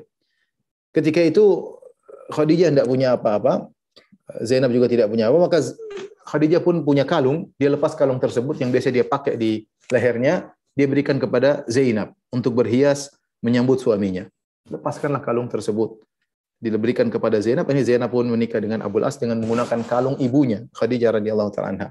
Ini terjadi sebelum Nabi sallallahu alaihi wasallam diangkat menjadi seorang rasul. Ya. Kemudian ketika Rasulullah SAW diangkat menjadi seorang rasul, ya, anak-anak Nabi yang lain juga sudah menikah juga. Ruqayyah menikah dengan putranya Abu Lahab. Ummu Kulthum juga menikah dengan putranya Abu Lahab. Tidak salah, Ruqayyah dengan Utbah, Ummu Kulthum dengan Utaibah. Intinya mereka nikah dengan sepupu-sepupu. Mereka menikah dengan dengan anak-anaknya Abu Lahab. Ya. Ketika Nabi SAW berdakwah, maka orang-orang Quraisy pun marah dan mereka mengatakan kepada orang-orang Quraisy, hendaknya kita bikin Muhammad biar pusing.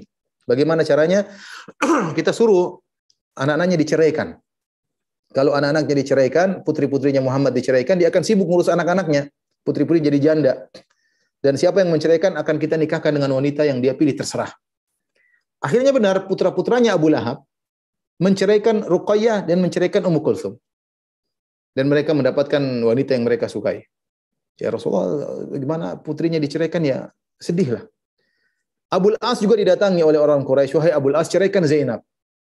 Ya, ceraikan Zainab. Kalau kau ceraikan, kami akan berikan kepada engkau wanita yang kau pilih, yang kaya dari nasab manapun, kami akan nikahkan engkau dengan wanita tersebut. Syaratnya ceraikan Zainab. Tapi Abul As tidak mau, padahal dia musyrik.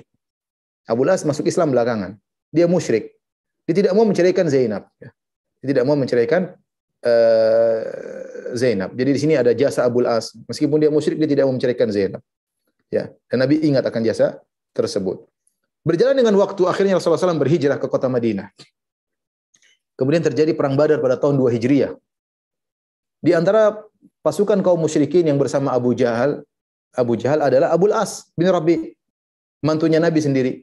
Ketika terjadi peperangan, Abu Jahal tewas, ya, Umayyah bin Khalaf tewas, ya, Uqbah bin Abi Mu'ayyid tewas, tokoh-tokoh musyrikin tewas, dan banyak yang ditawan. Puluhan dari orang kaum Quraisy ditawan. Di antara yang ditawan adalah Abul As, mantu Nabi sendiri. Dan dia masih musyrik. Zainab Zainab masuk Islam ya, sejak Nabi berdakwah dia masuk Islam. Tapi suaminya Abul As tidak masuk Islam. Akhirnya Nabi SAW pun minta tebusan pada orang-orang Quraisy di kota Mekah, kalau kalian ingin menebus tawanan teman kalian, silakan tebus dengan harga yang mahal. Dengan emas berapa puluh gram atau ratus gram atau berapa kilo. Pokoknya boleh menebus tapi dengan bayaran yang mahal. Akhirnya Zainab radhiyallahu taala anha yang masih tinggal di Mekah, dengar suaminya Abul As ditawan oleh bapaknya Muhammad sallallahu alaihi wasallam. Maka dia ingin menebus suaminya karena suaminya ditawan. Maka dengan hartanya yang sedikit dia kumpulkan, kemudian dilepas kalungnya. Kalung yang pemberian ibunya Khadijah ketika dia menikah, dia lepas dan dia taruh di di tebusan tersebut dia kirim kepada bapaknya agar suaminya dibebaskan. Akhirnya ketika Nabi SAW melihat tebusan tersebut, Nabi SAW melihat kalung tersebut, kalung Zainab. Ini kalung Khadijah yang pernah menggantung di leher Khadijah. Yang Nabi pernah lihat bertahun-tahun kalung tersebut bersama Khadijah. Kata perawi hadis, "Falamma ra'aha Rasulullah sallallahu raqqa laha riqqatan syadidah." Tatkala Nabi melihat kalung tersebut, Nabi sedih luar biasa. Semua kenangan tentang istrinya Khadijah dia pun ingat. Akhirnya Rasulullah SAW berkata kepada para sahabat, bagaimana menurut kalian? Ya, in ra'aitum an tutliqu laha asiraha wa taruddu 'alaiha alladhi laha.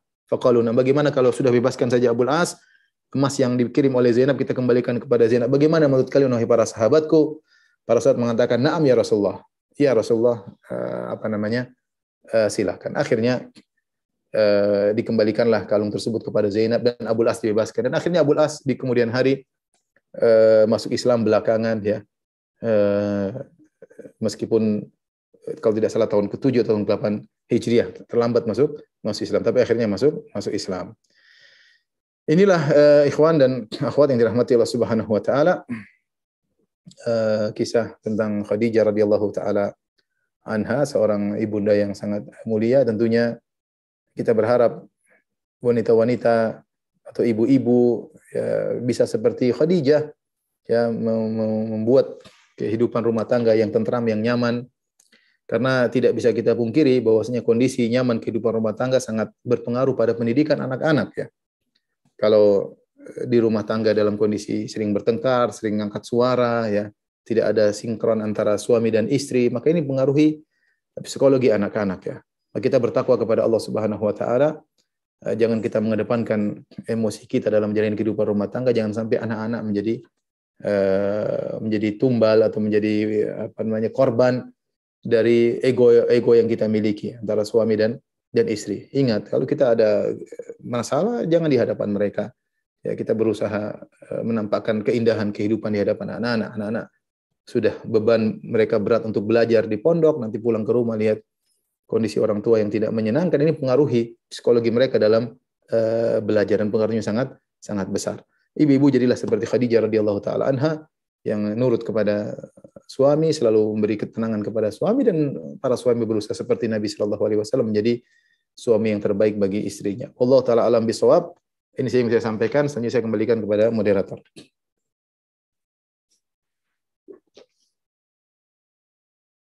Ya.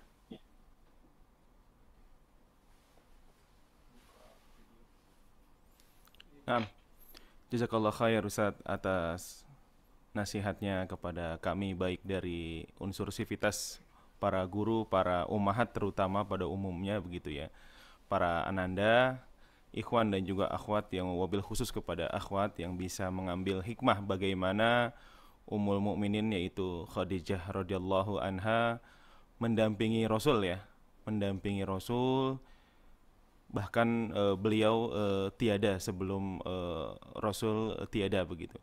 Dan tadi banyak kisah yang sudah Ustadz paparkan bagaimana aplikasinya sebetulnya dengan kehidupan sehari-hari, bagaimana para ibu bersikap, dan tadi juga Ustadz sudah memaparkan kondisi rumah tangga yang ideal seperti yang Khadijah contohkan. Baik Ustadz, alhamdulillah di sini sudah banyak sekali pertanyaan Ustadz. Izin kami buka 2 sesi Ustadz. Satu sesi mungkin saya izin bacakan 2-3 pertanyaan, dan nanti sesi kedua mungkin izin ada 1-2 orang yang interaksi langsung gitu. Baik. Silakan. Nah, Ustaz. Izin pertanyaan pertama dari Fulanah begitu ya. Ini ada 3 segmen pertanyaan ceritanya dari beliau, ada 3 poin. Yang pertama adalah, apakah boleh seorang laki-laki menikahi wanita karena hartanya semata? Lalu berikutnya, bagaimana hukumnya jika suami menggantungkan kebutuhan finansial keluarga, yaitu rumah, biaya sekolah, kendaraan, bahkan sebagian biaya bulanan terhadap istri yang memang dalam kondisi ini finansial jauh lebih besar pendapatannya dari posisi istri? Dan terakhir, bolehkah dalam Islam laki-laki berhenti kerja dan istrinya yang bekerja? Tafadhal Ustaz. Salah satu ya. yang yang yang pertama, bolehkah seorang menikah dengan wanita karena hartanya? Rasulullah Nah, SAW menyebutkan tentang kondisi masyarakat. Kata Nabi SAW, tungkahul mar'atu li arba'. Seorang wanita dinikahi karena 4 perkara. Di antaranya lima liha karena hartanya, wali jamaliha karena kecantikannya, wali hasabiha karena martabatnya, wali diniha karena agamanya. Di akhir hadis kata Nabi SAW, fadfar bidzatid din taribat yadak. Carilah, menikahlah karena agamanya, kalau tidak kau akan merugi. Kau akan merugi. Hadis ini menjelaskan boleh, kalau hukumnya boleh, boleh. Tapi tidak dikatakan sunnah. Jadi ada seorang menikah dengan wanita karena hartanya itu boleh. Seorang menikah dengan wanita karena cantiknya boleh. Seorang menikah karena wanita tersebut punya harkat martabat, kalau dia menikah maka kedudukan juga naik, juga boleh. Dan yang sunnah adalah seorang menikah karena agamanya. Makanya di akhir hadis kata Nabi SAW, fadbar bidzatid din taribat yadak. Menikahlah karena agama, kalau tidak kau akan merugi. Ya. Jadi kalau ditanya boleh atau tidak, jawabannya boleh. Ya. Jawabannya boleh. Tapi sebagaimana kita ketahui bahwasanya kebahagiaan bukanlah pada benar harta adalah sumber kebahagiaan. Kedudukan juga sumber kebahagiaan. Kecantikan juga sumber kebahagiaan. Tetapi sumber kebahagiaan sungguhnya adalah kesolehan seorang wanita. Makanya Nabi SAW bersabda, ad-dunya mata' wa khairu mata'id dunya al-mar'atu salihah. Dunia itu adalah perhiasan, kesenangan, dan sebaik-baik kesenangan dunia adalah istri yang salihah, ya, istri yang salihah. Jadi kalau ada yang menikah karena ingin harta boleh, tapi tadi ya dia harus berusaha memperbaiki kondisi istrinya, ya diajak ngaji sehingga bisa berkumpul sebab-sebab kebahagiaan. Selain karena harta, kalau istrinya solehah tentu lebih membuat dia semakin berbahagia. Ya. Sebagian orang menikah karena lihat harta sang istri, akhirnya setelah itu dia dicampakkan. Istrinya kaya raya, kemudian dia tidak dihormati, keluarga tidak menghormatinya, dia hanya dianggap untuk numpang doang atau hanya mengambil keuntungan. Nah, ini terjadi ya. Makanya kalau seorang sudah menikah karena harta, hendaknya istrinya dibimbing agar istrinya menjadi istri yang solehah. Ya, kalau bisa beruntung seperti Nabi SAW mendapati istri yang solehah, kaya raya seperti Khadijah, maka itu yang lebih baik tentunya. Wallahu a'lam bishawab. Yang kedua tadi apa, Ustaz? nah, Ustaz, yang kedua adalah bagaimana hukumnya jika suami menggantungkan kebutuhan finansial kepada istri yang notabene istri memiliki penghasilan lebih tinggi daripada suami begitu, Ustaz. Tentunya tidak boleh. Seorang lelaki punya kewajiban. Kewajiban adalah menafkahi istri. Kewajibannya adalah menafkahi istri. Dia tidak boleh memaksakan istrinya menanggung kehidupannya. Kecuali istrinya memang ridho, senang membantu seperti Khadijah, semua hartanya kasih kepada suaminya untuk dakwah.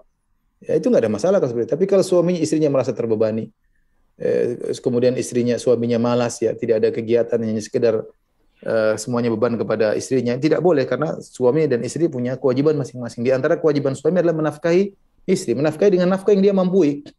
Meskipun istrinya kaya raya, kalau dia penghasilannya pas-pasan, dia memberikan sesuai dengan dia mampu. Tapi dia bertanggung jawab, jangan menumpukan semuanya kepada istrinya. Kecuali tadi istrinya ridho, istrinya senang, bahagia membantu suaminya, memberikan itu lain cerita ya.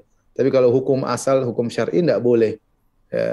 Jadi kita tidak boleh mengambil harta istri kecuali dihadiahkan oleh istri.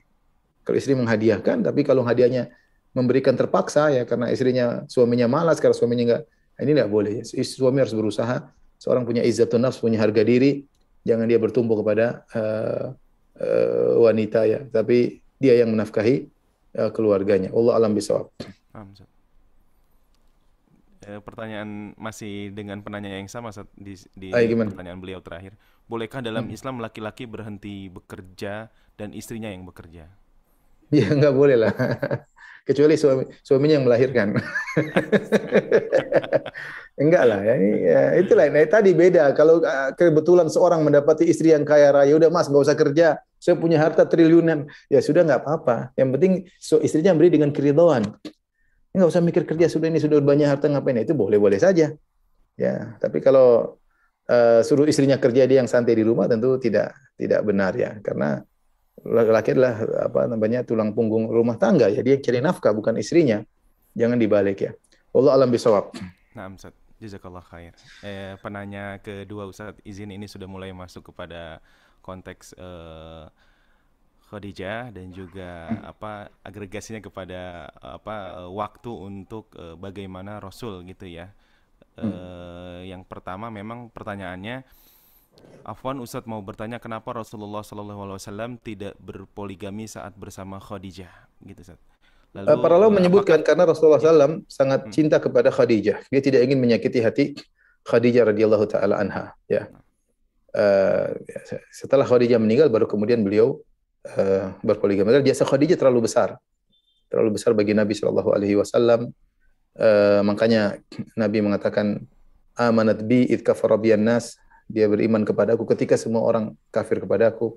Saddaqatni, dia membenarkan aku ketika id kadzabani nas, ketika semua orang mendustakan aku. Wa wasatni bimaliha, dan dia membantu aku dengan seluruh hartanya. Dan dari dialah anak-anakku, aku dapatkan anak-anak ya. Sehingga ini disebutkan kalau nggak salah di Ibnu Hajar rahimahullah, ini Rasulullah tidak ingin menyakiti hati Khadijah. Padahal masalah poligami ketika itu di zaman tersebutlah perkara yang biasa. Perkara yang biasa, bahkan orang-orang Arab di zaman jahiliyah mereka mungkin punya istri 10, 20 biasa. Tapi Rasulullah SAW sangat sayang kepada Khadijah, mengingat jasanya yang begitu besar kepada Khadijah. Tapi setelah itu Rasulullah SAW kemudian menikah dengan Aisyah, baru kemudian Saudah, kemudian istri-istri yang lain. Dan sebagaimana kita ketahui bahwasanya Rasulullah sangat sayang kepada Aisyah, tetapi Rasulullah SAW tetap berpoligami karena ada maslahat-maslahat yang lain yang disebutkan oleh para ulama, baik maslahat dakwah maupun maslahat siasat dalam berpolitik menghadapi musuh, sehingga Nabi SAW menikah setelah itu. Bahkan setelah menikah dengan Aisyah, Rasulullah masih menikah dengan 8 wanita lagi, meskipun Aisyah adalah wanita yang paling dicintai oleh Rasulullah SAW. Tapi untuk Khadijah tadi, karena jasanya terlalu besar, membuat Nabi tidak mau menyakiti hati Khadijah, karena namanya orang di poligami pasti hatinya sedih pasti. Makanya istri-istri Nabi pun cemburu di antara mereka, ya. Cemburu, dan padahal mereka adalah wanita yang solehah dan dijamin masuk surga, itu pun cemburu kepada Nabi Shallallahu Alaihi Wasallam kepada madu-madunya yang lain. Allah alam bisawab. pertanyaan ketiga di sesi pertama ini, mudah-mudahan bisa mewakili juga. Ini dari seorang akhwat fulanah Ustaz. Usia ana 19 tahun Ustaz. Assalamualaikum, izin bertanya, bagaimana caranya agar seistiqomah Khadijah, tidak meninggikan suara di hadapan suami, selalu melayaninya dan ketaatan lainnya. Ana ingin belajar menjadi seperti Khadijah Ustadz. Tolong dijawab. Tapi Ana yakin belajar tentang pernikahan itu waktunya harus panjang. Nampaknya memang belum menikah Ustadz. Wallahu alam bisawab ya. Memang sulit seperti Khadijah, tapi bukan suatu yang mustahil. Bukan suatu yang mustahil. Imam Ahmad pernah bercerita dia menikah dengan istrinya kalau tidak salah Ummu Saleh, dan tidak pernah berselisih dengan Ummu Saleh ya. Setelah menikah tidak pernah berselisih. Ya, jadi bisa jadi ada seorang mendapati istri yang seperti tidak pernah berselisih, selalu nurut, selalu taat, tidak pernah ribut. Itu mungkin terjadi. Ini pernah dialami oleh Imam Ahmad rahimahullahu taala, yang menunjukkan istri yang lain juga tidak seperti itu, tapi khusus Ummu Saleh, kalau saya tidak salah ya, Ummu Saleh seperti itu. Ya. Saya juga pernah bertemu dengan seorang, saya umrah sama dia bilang, Ustaz, saya setelah ngaji sudah 2 tahun atau 3 tahun saya tidak pernah ribut dengan istri saya lagi Ustaz. Ya, sebelumnya kami sering ribut, sering bertengkar. Setelah kami ngaji kami nggak pernah ribut. Terkadang saya kangen untuk ribut lagi dengan istri. Jadi maksudnya seharusnya kalau seorang belajar ya, para wanita belajar dan dia tahu bahwasanya surga seorang wanita adalah pada suaminya. Kalau kita bilang surga seorang lelaki adalah di telapak kaki ibunya, saya boleh bilang surga seorang wanita adalah di telapak kaki suaminya. Ya, kalau saya boleh bilang demikian. Karena jika seorang wanita meninggal dunia dalam kondisi suaminya ridha, maka insya Allah dia masuk surga. Ya, dia masuk surga. Jika seorang wanita mengingat tentang pahala yang besar dari menyenangkan suami, ya, membuat keriduan suami, tidak menyakiti suami, maka dia mampu melakukan seperti Khadijah. Ya, tapi itu sering terluput dari benaknya. Ya. Karena duniawi sudah mendominasinya. Orang kalau pikirannya akhirat, dia akan bisa tunduk dengan apapun ya, akhirat. Demi akhirat ya. Saya ngalah sama suami, saya menyenangkan suami, saya tahan amarah di depan suami. Ya bisa, dia pikir akhirat ya. Tapi kalau dia lupa dengan akhirat, dunia sudah mendominasi ya, isinya pertengkaran, perkelahian, angkat suara ya.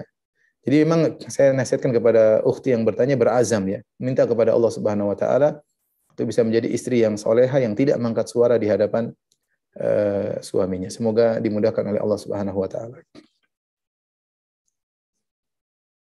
Ukhti Fulanah yang sudah dijawab oleh Ustadz Firanda.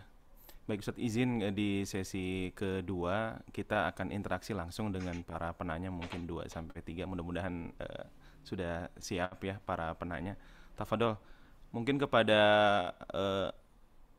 Akhina atau Abi Rayyan ya. Sudah bisa dibuka Abi atau Akhi videonya?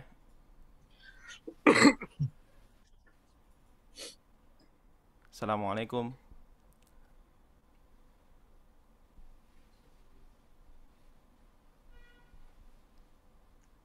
Assalamualaikum.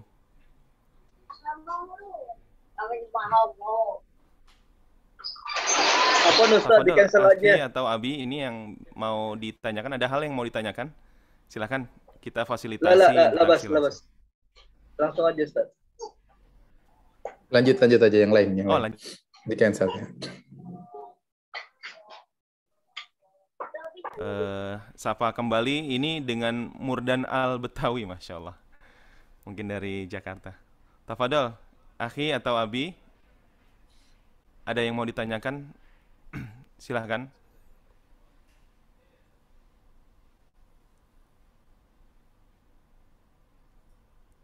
Assalamualaikum.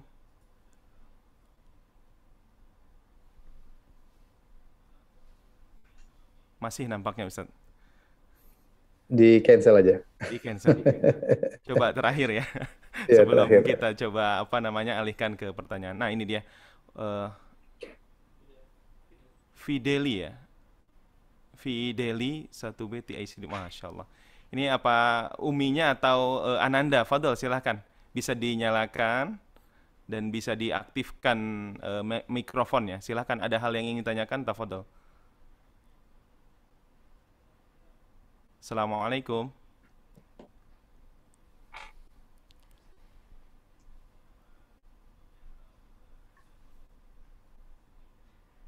Assalamualaikum. Baik Ustaz.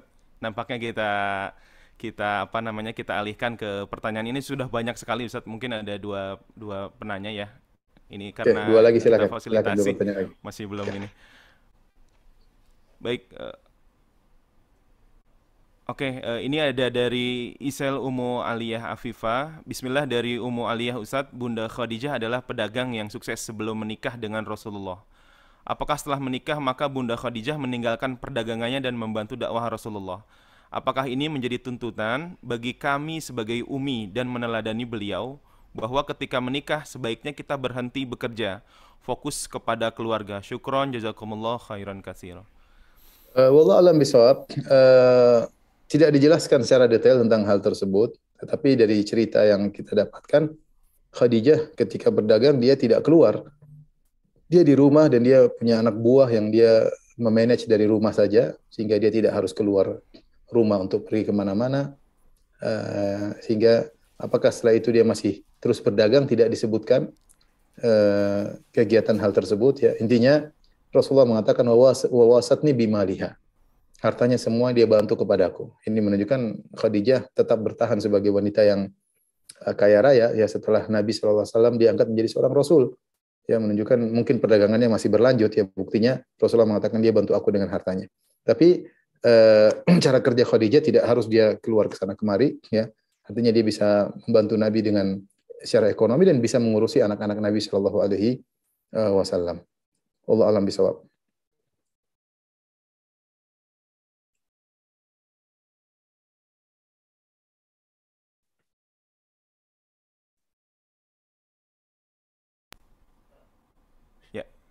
Baik, mungkin pertanyaan terakhir Ustaz Agus. Di sesi Ya, okay. pada terakhir begitu ya. Ya. Ini terkait dengan rumah tangga Ustaz. Assalamualaikum, semoga Allah memberkahi Ustaz dan keluarga. Afwan hendak bertanya bagaimana jika ada seorang suami, ini nampaknya suami nih Ustaz, yang hendak ta'adud, namun Anda belum menyiapkan istrinya gitu untuk siap menerima di ta'adud. Dari finansial cukup atau pas-pasan, tapi tetap ingin hasrat ke arah sana gitu. Kemudian setelah itu si istri lalu tidak menerima dan bersikeras untuk berpisah. Si suami lalu menceraikan istri kedua dengan alasan khawatir si istri pertama benar-benar mengajukan cerai dan sebagainya.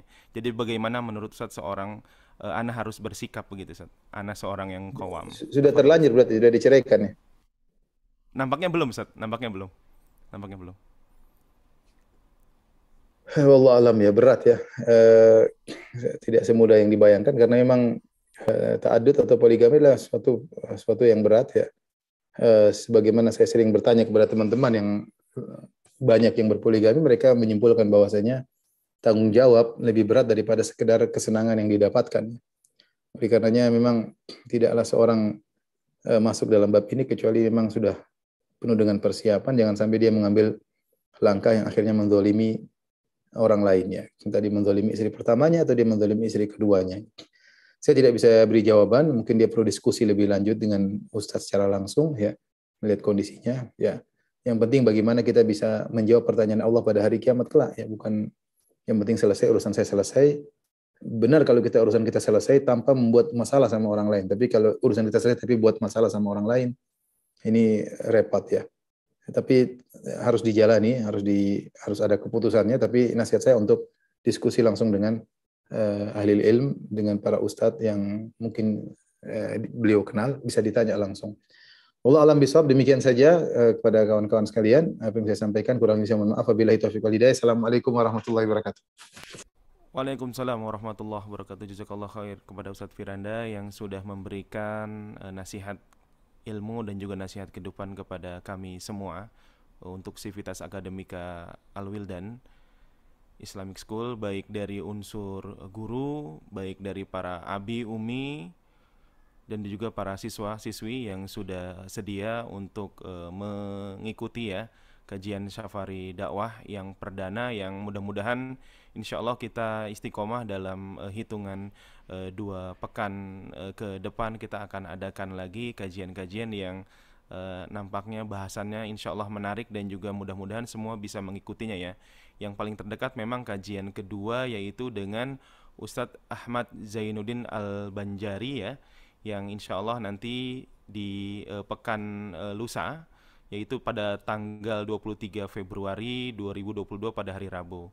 Dan nanti mendatang juga ada Ustadz Maududi Abdullah yang memang insya Allah beliau juga akan hadir pada tanggal 3 Maret sampai nanti Safari Dakwah ini berakhir di tanggal 16 Juni yang akan ditutup dengan Ustadz Dr. Raihanul Bahrain seputar terkait dengan kesehatan dan sebagainya begitu ya. Dan mudah-mudahan kita istiqomah menjalankan safari kajian ini yang memang insya Allah terus kita ikuti, terus kita kita saksikan ya dari waktu ke waktunya. Mudah-mudahan ini menjadi bagian ladang amal ibadah kita bersama. Jazakallah khairan kepada Abi, Umi, teman-teman, rekan-rekan seperjuangan, para ustadz, ustazah, asatidzah semua, dan juga para adik-adik semua, siswa-siswi yang sudah hadir dalam forum majelis ilmu ini. Kami tutup acara ini dengan membaca doa kafaratul majelis. Subhanakallahumma wa bihamdik, asyhadu an la ilaha illa anta, astaghfiruka wa atubu ilaik. Kami undur diri dan pamit. Syukron. Assalamualaikum warahmatullahi wabarakatuh.